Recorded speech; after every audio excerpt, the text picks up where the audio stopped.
Hi, I'm Stephanie Contra O'Hara, owner of WellMinded Counseling, and I'm doing an interview today with Regina Hopkins, licensed professional counselor, and she's going to share a little bit more about herself. Regina, would you Hi, like to introduce yourself? so I'm Regina Hopkins. I'm a licensed professional counselor. I graduated from CSU in 2009 with a master's degree in both counseling and career development. So I kind of specialize in both of counseling and career development areas.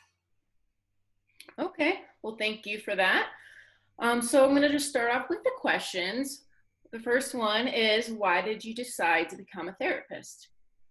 So I decided to become a therapist for a couple of different reasons. And I'm going to share a little bit of my own personal story right off the bat. And I hope in doing so, it will even help destigmatize mental health issues and show others that it's possible to live and cope with these issues and go on to live happy, healthy, productive life that's still full of all kinds of good things. So for me, growing up from a young age, I would be described as a more sensitive child.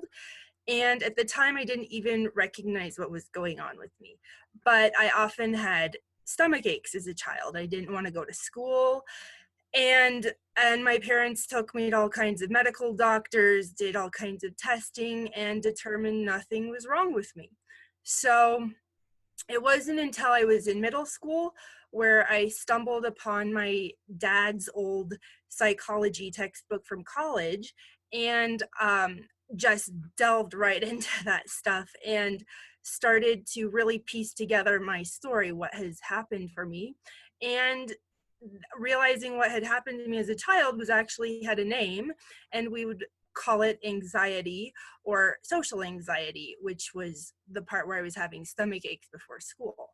So from that moment on, I kind of had my own personal journey to find solutions, visit different therapists for myself, other doctors, and finding coping strategies, and further deepened my interest in psychology and human relationships, especially.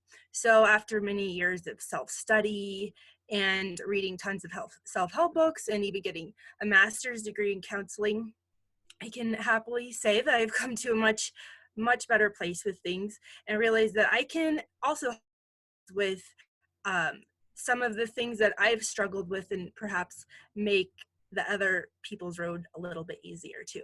So I've always been a sponge when it comes to anything psychology, human development, relationship, or communication related.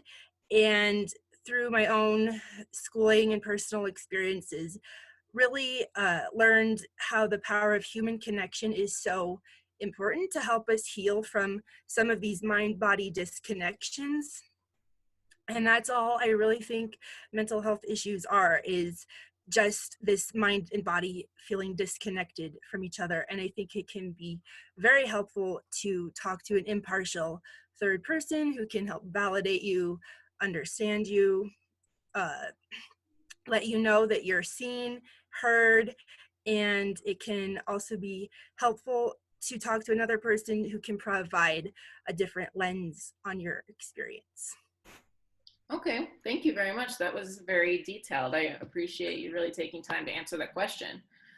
What is Yeah. your general philosophy and approach to helping? Are you more directive or guiding when it comes to sessions with people? Yeah. So my therapeutic style is what I would call multidisciplinary. So I pull from all kinds of different therapeutic modalities to create a very individualized plan to help you reach your goals. And I particularly use a lot of somatic techniques. And for those of you that aren't familiar with somatic, so that really refers to body-centered or body awareness techniques. So that also very much pulls from the field of mindfulness and those more traditionally Eastern philosophies that also encourage different types of meditation and breath work. Um, I also very much use a person-centered approach. So it's that warm, supportive, validating, empathetic, encouraging, softer style.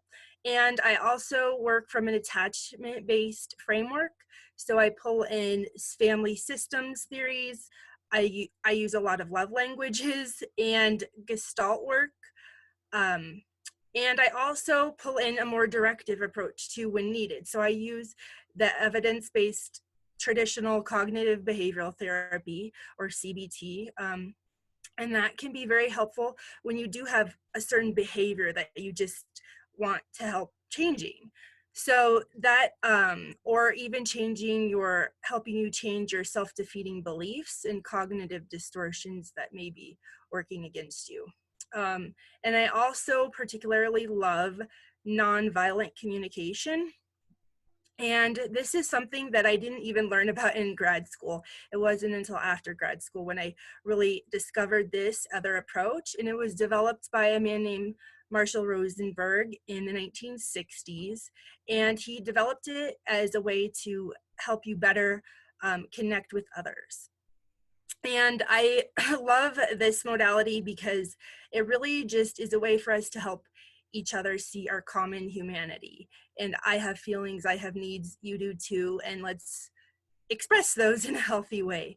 And then sometimes I also incorporate solution-focused therapy. So sometimes people come in with a very short duration type of problem. They just want a few sessions to brush up on skills or resolve a more short-term issue or that they're having. So I also incorporate solution-focused brief therapy. So I pull in a lot of different things and just kind of everybody needs a different approach. So it's good to have a lot of different tools in your toolbox as a therapist. Okay, great. Thank you for sharing that as well. So the next question is, what do you think is a strength that you have that makes you different from other therapists? So as I mentioned in the beginning, I have a strong background in career counseling as well. So I believe that that kind of helps differentiate me a little bit.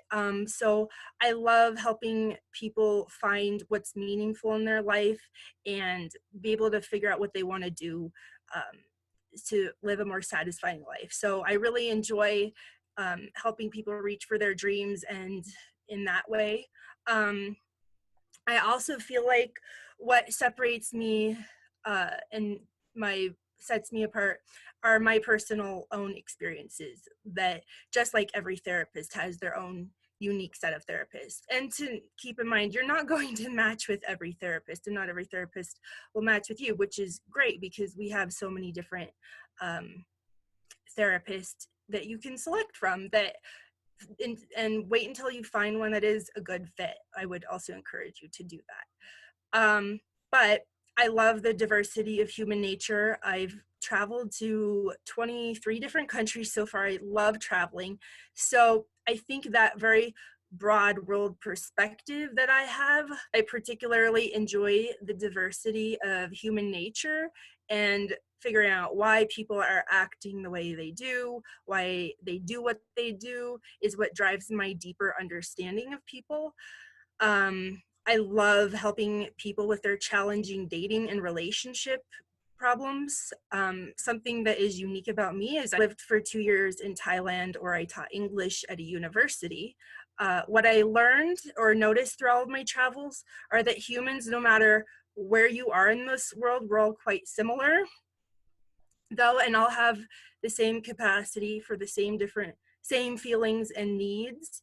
And I like to help people understand the small details of their concerns, but also help them keep in mind that larger 30,000 foot airplane view perspective as well. So I bring in a lot of analogies into incorporate those into my practice as well. And on a personal note, I love dancing and dancing to funky house music. You can find me in the gym and studio in the evenings dancing to music.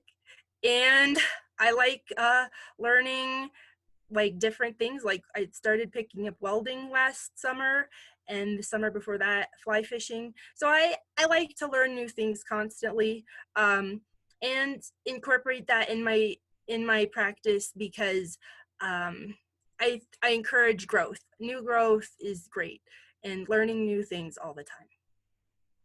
All right. Thank you again for your answer. The final question is, what moment in your life are you most proud of? So that's a good question. I have a few that I feel pretty proud of. Um, One in particular is professionally for me was getting my LPC. So that's my licensed professional counselor degree.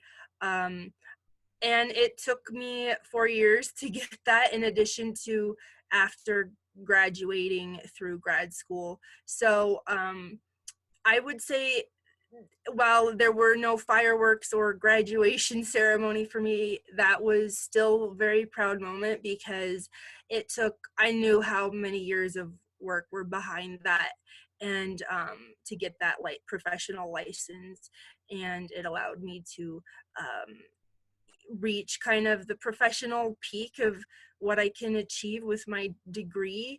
And so that was a very satisfying moment in my life. And I knew there was many hours of hard work behind that. So yeah. Well, good. I'm glad that you can recognize that that was a very significant moment. Any sort of achievement that any of us make in our lives, sometimes we can overlook them because we think we just need to reach like the next goal, the next goal, the next goal. But really being able to sit and process, like, wow, I really did something that is worth like being proud of and worth like hanging my head high, is good to recognize. Yeah, definitely. I agree.